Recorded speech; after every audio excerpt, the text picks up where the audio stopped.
Hello comrades, எல்லாரும் எப்படி இருக்கீங்க? நீங்கள் எல்லோரும் கண்டிப்பாக நல்லா இருப்பீங்க நம்புகிறேன். இன்றைக்கி நம்ம மிஸ் பர்ஃபெக்ட்ன்ற ஒரு Korean comedy love short film தான் பார்க்க போகிறோம். சரி, ஆன்லைன் சொல்கிறேங்க இல்லைங்க. தன்னுடைய அம்மா சொன்னதால் சின்ன வயசில் இருந்து எல்லாத்துலேயும் பர்ஃபெக்டாக இருக்கிற பொண்ணு தான் லவ் பண்ணணும்னு வெயிட் பண்ணிட்டு இருக்கிற ஹீரோ. அப்படி இருக்கும்போது ஒரு நாள் அவர் எதிர்பார்க்கறதுக்கு ஆப்போசிட்டான கேரக்டரில் இருக்கிற ஒரு பொண்ணு ஹீரோட லைஃப்குள்ளே என்ட்ரி கொடுக்குறாங்க. அதுக்கப்புறம் அவங்க ரெண்டு பேரும் சேர்ந்து என்னென்னலாம் பண்ணுறாங்க, கடைசியில் ஹீரோவும் ஹீரோயினும் ஒன்று சேர்ந்தாங்களா இல்லையான்றதை நமக்கு பிடிச்ச மாதிரி அழகாக சொல்கிறது தான் இந்த கதை காம்ரேட்ஸ்.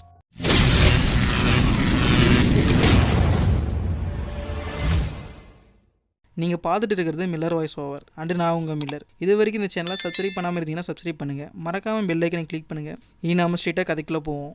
ஹாய், என் பேர் மைக்கேல். இங்கே க்யூட்டான குட்டி பையனாக கொத்த வச்சு உட்காந்துருக்கேன்ல, அதான் நான். அப்புறம் இதுதான் என்னுடைய அழகான ஃபேமிலி. நாங்கள் எல்லோரும் சோப்பாவில் சொகுசாக சாஞ்சிட்டு சீரியஸாக டிவியில் படம் பார்த்துருந்தோம். அது வரைக்கும் எனக்கு தெரியாது என் வாழ்க்கையிலேயே முக்கியமான டிசிஷனை அந்த நேரத்தில் தான் எடுக்க போகிறேன்னு.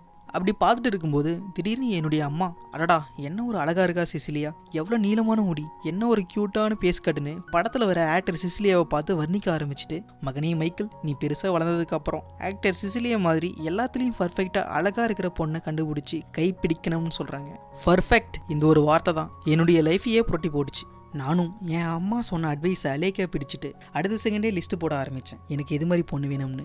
1 நீளமான முடி, 2 உயரமாக இருக்கணும், 3 ஜிகுன்னு ஸ்கின்னு, 4 பலன்னு பல்லு, 5 ஆரஞ்சு ஷேப்பில் மூஞ்சி. அப்படி நான் எழுதிட்டு இருக்கும்போது அங்கே வந்து என் தங்கச்சி என் லிஸ்ட்டை படிச்சுட்டு இது மாதிரி குவாலிட்டிஸ் இருக்கிற பொண்ணுங்களாம் சொர்க்கத்தில் இருக்கிற தேவதையை மட்டும்தான் சொல்லிட்டு போனான். அவள் சொன்னது கரெக்ட். நான் தேட போகிறது தேவதையை தான், ஆனால் எனக்காக பூமியில் பிறந்த தேவதையை. அப்படியே வருடங்களும் போச்சு, நானும் வளர்ந்தேன். எப்படி ஹேண்ட்ஸமாக வளர்ந்துருக்கேன் பார்த்தீங்களா? என் அம்மா சொன்ன மாதிரி டேட்டிங் ஆப் மூலமாக பர்ஃபெக்டாக இருக்கிற என்னுடைய தேவதையை கண்டுபிடிக்கிற வேலையில் நான் இறங்கிட்டேன். இவ தான் நான் டேட்டிங் பண்ண பொண்ணு. ஏன் நீங்கள் அந்த முடியை இன்னும் நீளமாக வளர்த்துக்கூடாதுன்னு நான் சொன்னால், எனக்கு முடி குட்டியாக இருந்தால் தான் நான் கும்முன்னு இருப்புன்னு எங்கள் கொள்ளுப்பாட்டி சொல்லியிருக்காங்கன்னு சொல்கிறா. ரிஜெக்டட். அடுத்த பொண்ணு, என்ன இவ புருவம் புல் ஸ்டாப் இல்லாமல் நின்று இருக்கு. ரிஜெக்டட். அடுத்த பொண்ணு, குரமாசத்தில் பிறந்த கலர் குளி குஞ்சு. ரிஜெக்டட். அடுத்த பொண்ணு, அடடா என்ன அழகாக இருக்கா, ஐயோ பள்ளியில் கதை 10 மணி பேய்.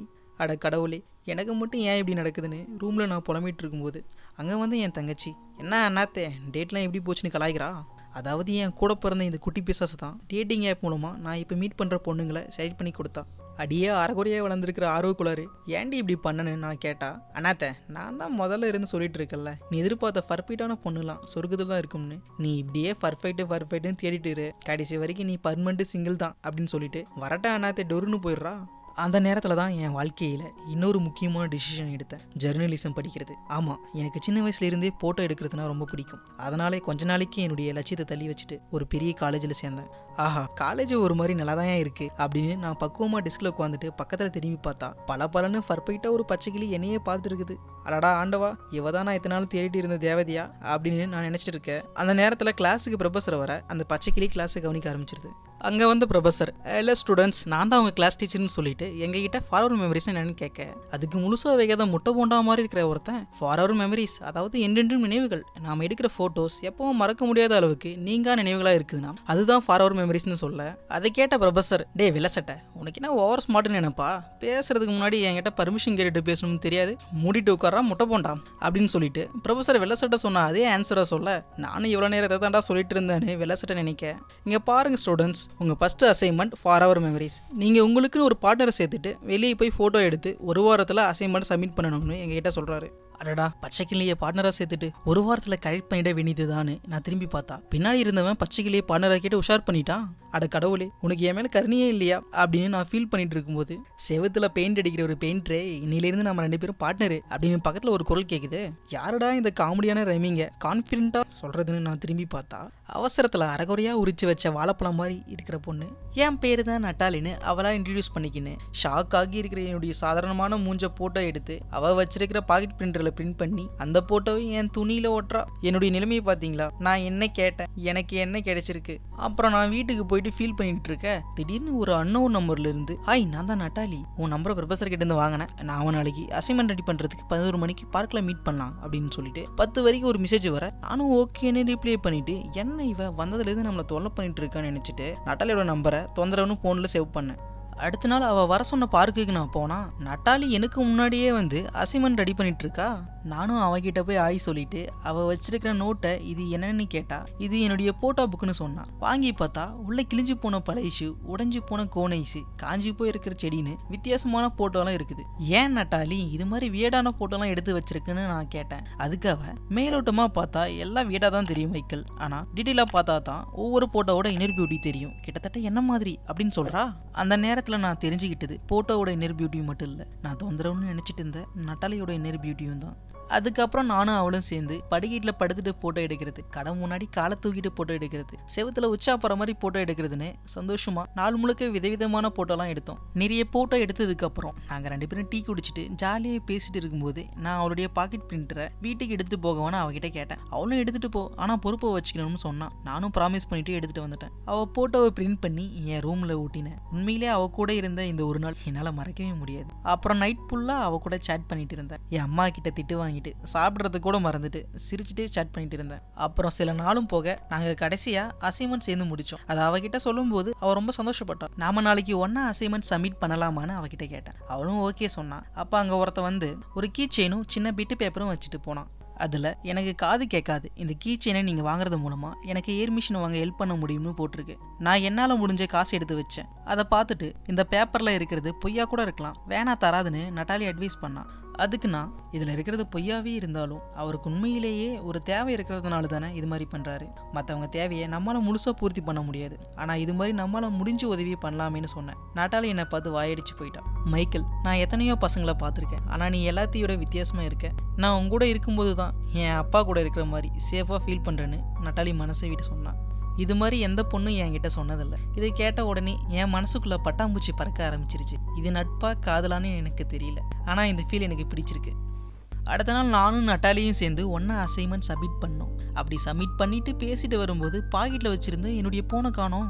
எங்கேயோ ஃபோனை வச்சுட்டேன்னு நட்டாலிக்கிட்ட சொல்லி என் நம்பருக்கு அவள் ஃபோன்லேருந்து கால் பண்ண சொன்னேன். நான் லைஃப்பில் பண்ண பெரிய தப்பே இதுதான்.